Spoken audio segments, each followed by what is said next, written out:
Ciao Raga! Musta naga? Welcome sa inyong lahat. I am Chad and I will be your guide. Raga, importante ang info na pag-uusapan natin sa video na ito. Kaya makinig na maigi, unawaing mabuti at panoodin ang video hanggang dulo. Ano ga ang sabi ng bagong legye na bumago regarding sa pag-acquire ng Italian citizenship? Yun bang isang estranyero na naka-acquire ng Italian citizenship ay automatic pa din na magiging Italian citizen ang mga minor children niya o hindi na?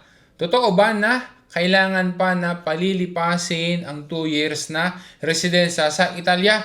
Alamin natin ang detalye raga. Dopo na sigla, partiamo!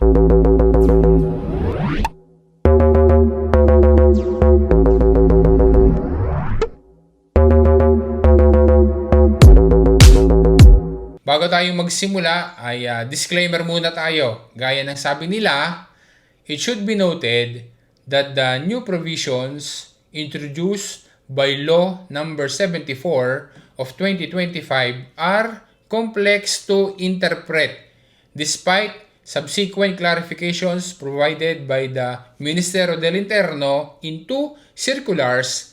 Public administrations such as embassies, consulates, and municipalities or comune are experiencing significant difficulties in implementing them, often providing different responses. The law introducing the change, however, is subject to debate and various interpretations. Therefore, each situation must be subject to specific analysis. Dahil diyan, despite na gagawin ko ang aking makakaya na ipaliwanag ang topic na ito na simple laang at saka malinaw, palagi pa din na mag-inquire at mag-seek ng legal assistance sa proper authorities gaya ng komune. Primarily, ang Italian citizenship ay maaaring ma-obtain sa pamamagitan na una, discendenza da cittadino italiano, yung tinatawag na iure sanguinis, kapag ka mayroong dugong Italiano. Pangalawa, per matrimonio, kapag ka nakapangasawa ng Italian citizen. Pangatlo, per residenza, nagiging naturalized Italian base sa required na panahon ng residenza sa Italia. Pang-apat, kapag ipinanganak sa Italia, ang example na pangunahin dyan ay kapag ka naging 18 years old na, pwedeng mag-apply for Italian citizenship. Panghuli, kapag ang isang Italian citizen ay nag-ampon ng isang foreign minor, magiging Italian citizen na din ang batang inampon na iyon. Ari naman, ang 4 na cases na kung saan ay automatic na maa-acquire ang Italian citizenship na hindi na kailangan pa na mag-process ng application. Una, iure sanguinis. Ang anak ng isang Italian citizen ay may karapatan sa Italian citizenship mula sa kanyang kapanganakan. Pangalawa, per adozione. Kapag ang isang minore ay inampon ng isang Italian citizen, automatic magiging Italian citizen na din ang minor child na inampon. Pangatlo, per matrimonio. Ang mga foreign women na nakapag-asawa ng isang Italian citizen bago yung date na April 27, 1983, automatic din na nagiging Italian citizen. Take note ha, baka ikaw ay malito. Take note doon sa date ha. Applicable yan bago ang April 27, 1983. Yung para sa per matrimonyo ng mga foreign women. Pang-apat, iuris communicazione. Ang Italian citizenship ay naipapasa sa anak o mga anak na minors na kasamang nakatira o conviventi sa oras na ang magulang ay maging Italian citizen na. Pero, pakingging maigi are. Dahil sa bagong batas, ang mga rules na iyan ay hindi na pwedeng maging automatic kung ang isang tao o isang anak ay ipinanganak sa labas ng Italia at mayroong ibang citizenship. Dahil sa bagong batas, ang tinutukoy natin ay aring Legge numero 74 del 23 Maggio 2025 nagkaroon ng pagbabago sa pag-obtain ng cittadinanza. Dahil sa pagbabago sa batas, ang tinutukoy pa rin natin ay ang Legge numero 74 ng 2025, nagkaroon ng mas mahigpit na mga limitasyon para sa pagbibigay o pagpasa ng Italian citizenship sa pamamagitan ng iure sanguinis or citizenship by right of blood. Ayon sa bagong batas na iyan, ang magulang na Italiano, kasama diyan, included yung mga naturalisado, syempre kasama yung mga dating Pinoy na naging Italian citizen na ngayon, ng isang batang ipinanganak sa labas ng Italia o sa ibang bansa. Ibig sabihin, hindi dito sa Italia ipinanganak ang bata at mayroong ibang citizenship ang bata, ay hindi na automatic na magiging Italian citizen din. Maliban na lang kung matutugunan ang ilang mga requirements na pinrovide ng bagong batas. Kung ikukumpara sa kalakaran noon, ang isang tanging requirement na convivenza o paninirahan kasama ang parent na naging naturalized Italian ay hindi na yan sapat para maging Italian citizen na din agad ang anak na minore pa.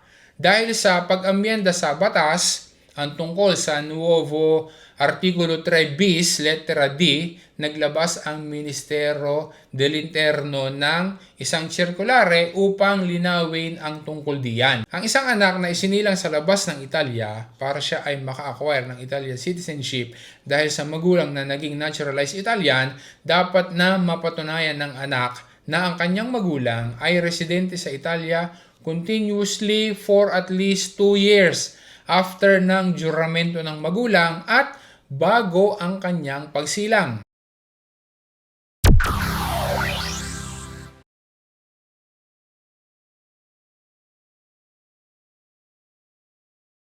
Example, para malinaw. Dati-rati kapag ang isang foreign citizen, gaya ng isang Pinoy parent, ay naging naturalized Italian citizen, ang kanyang anak o mga anak na below 18 years old na kasama niyang naninirahan dito sa Italy, regardless kung dito sa Italy ipinanganak o hindi, automatic na magiging Italian citizen din ang anak na minor after ng juramento.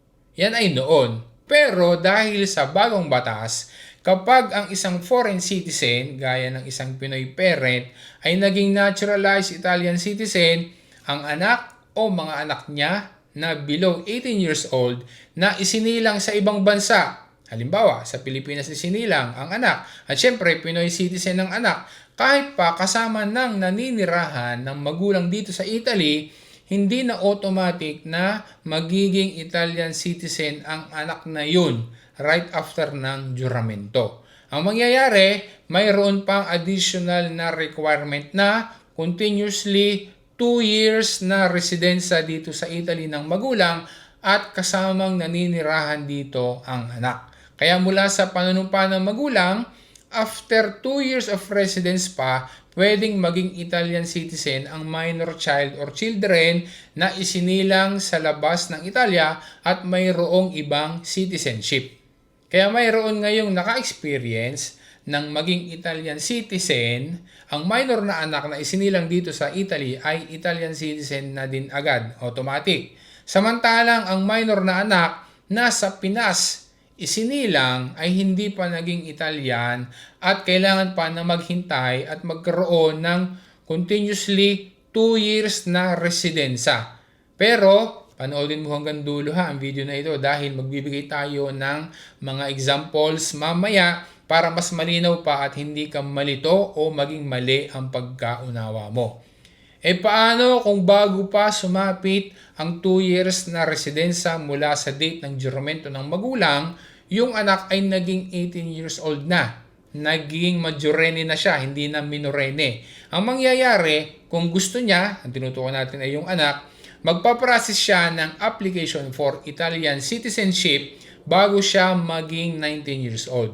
Pagsapit ng 18 years old, meron siyang 1 taon para mag-process. Pero may requirement din na dapat ay at least 2 years ng residente dapat sa Italia. Isa pang senaryo, ay yung ideal na senaryo regarding doon sa kambyamento sa batas. Kung naging naturalized Italian citizen ka na, tapos after ng at least 2 years na tuloy-tuloy na residensya sa Italia, ay saka ka pala ang nagkaroon ng anak, kahit sa labas ng Italia isinilang ang anak na iyon, aplikable doon ang iure sanguinis. Kaya dahil diyan, magiging Italian citizen na din automatic ang anak na iyon mula sa kapanganakan or from birth. Bakit? Dahil na-meet yung nire-require ng batas na lumipas na ang at least 2 years na tuloy-tuloy na residensya bago pa ang pagsilang ng kanyang anak. Magbibigay tayo ng examples para mas malinaw pa. Isang Pinoy na naging naturalized Italian ng January 1, 2020. Example lang ito ha.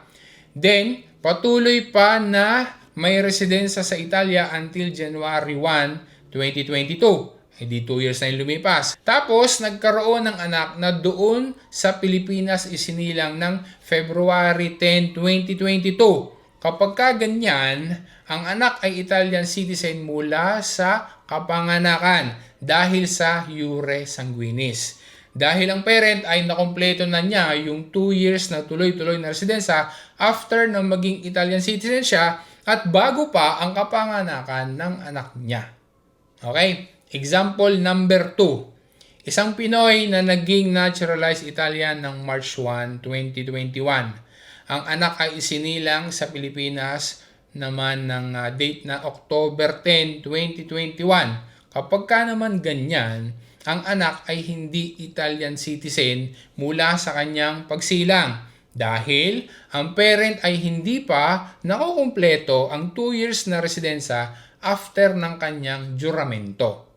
Sa ganyang senaryo, para maging Italian citizen yung kanyang anak, dapat na makarating sa Italia ang anak at manirahan kasama ang parent for 2 years na tuloy-tuloy. Example number 3. Isang Pinoy parent na naging Italian citizen ng June 15, 2025. Ang anak ay isinilang sa Pilipinas noong 2018 at nakarating sa Italia ng 2024 at convivente sa parent. Dahil noong magjuramento ang parent ay nandito na sa Italia ang anak at 1 taon nang may residensya at kung tuloy-tuloy pa rin na naninirahan kasama ang parent for additional 2 years, ang anak na yon ay magiging Italian citizen na at ang simula ng kanyang citizenship ay the day after ng juramento ng kanyang parent. Pero take note ha, papalipasin pa rin yung 2 years na residensya. Pero ang start ng kanyang Italian na citizenship ay the day after ng juramento. Bakit ganon? Dahil nakalipas na nga yung requirement na residensya at convivensya na 2 years. Example number 4. Pakinggan maigi ha, dapat ay maging malinaw sa iyo Raga. Kasi baka nandito ka sa ganitong senaryo para maging malinaw sa iyo. Isang Pinoy parent na naging Italian citizen ng May 1, 2022. Ang anak ay isinilang sa Pilipinas noong 2015 at syempre yun ay Pinoy citizen. Then, noong year 2025 ay saka pala ang nakarating sa Italia.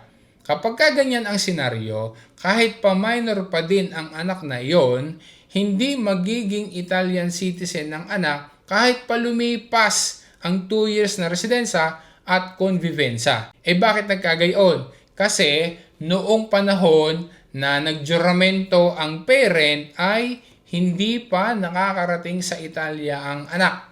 Wala pa at hindi pa residente sa Italia ang anak at syempre hindi pa siya kasamang naninirahan. Hindi pa nakatira yung anak sa kanyang parent dito sa Italia. Ano ang gagawin para yung anak na iyon ay maging Italian citizen din più avanti?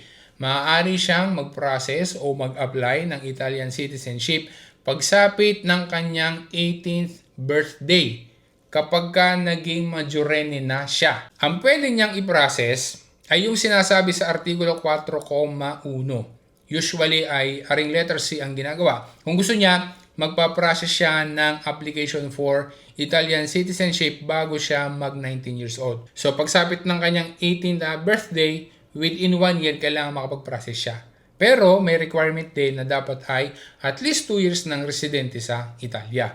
Oppure, yung nakapaloob doon sa Artikulo 9 o normal na pagpaprocess ng Italian citizenship dahil siya ay anak ng isang naturalized Italian citizen. Clarification lang, ang mga examples sa binanggit natin kanina ay puro Pinoy parent. Pero hindi lang sa Pinoy iyan applicable, kundi sa lahat ng mga foreign citizens dito sa Italy na naging Italian citizens na. Sinabi lang natin at ginawa natin na sa example sa mga Pinoy para mas madaling makarelate. Sana ay naging malinaw sa iyo, Raga, ang mga examples na yan. I suggest din na ulitin mo ang panonood ng video na ito kung hindi pa din malinaw na malinaw sa iyo ang mga pinag-usapan natin. Bakit? Kasi kahit ako ay halos ilang linggo na yan ay niresearch ko at pinag-aralan bago ko nabuo ang vlog na ito. Kagaya ng ating ipinagpauna na kanina, hindi ibig sabihin na dahil sa explanation na ito ay nasagot na definitely ang iyong mga tanong. Case-to-case basis pa din. Kaya para sa specific na legal assistance, para sa iyong specific situation, laging mag-inquire sa proper authorities gaya ng Comune di Residenza. At kung talagang gusto mo ng legal assistance, pwede din na ikaw ay mag-inquire, ikaw ay magpa-assist sa mga immigration lawyers. Pero bear in mind na kapag ikaw ay nagpa-assist sa kanila, ay maaaring malaki ang ibinabayad doon sa kanilang assistance. Yun talaga, sana ay naging malino sa iyo at nakatulong sa iyo ang information na pinag-usapan natin sa vlog na ito. Sana ma-share mo rin sa iba. At sana ay matulungan mo din ako, Raga. Kung gusto mo pa na magkaroon ng ganitong mga video na kung sana ay makakatulong sa iyo, sana ay makapag-follow ka sa akin. Malaking tulong sa akin kapag ikaw ay nag-subscribe din sa akin. Maraming salamat sa panonood mo, Raga. Once again, this is Chad and always remember, Chad will guide. Grazie, Raga. Alla prossima.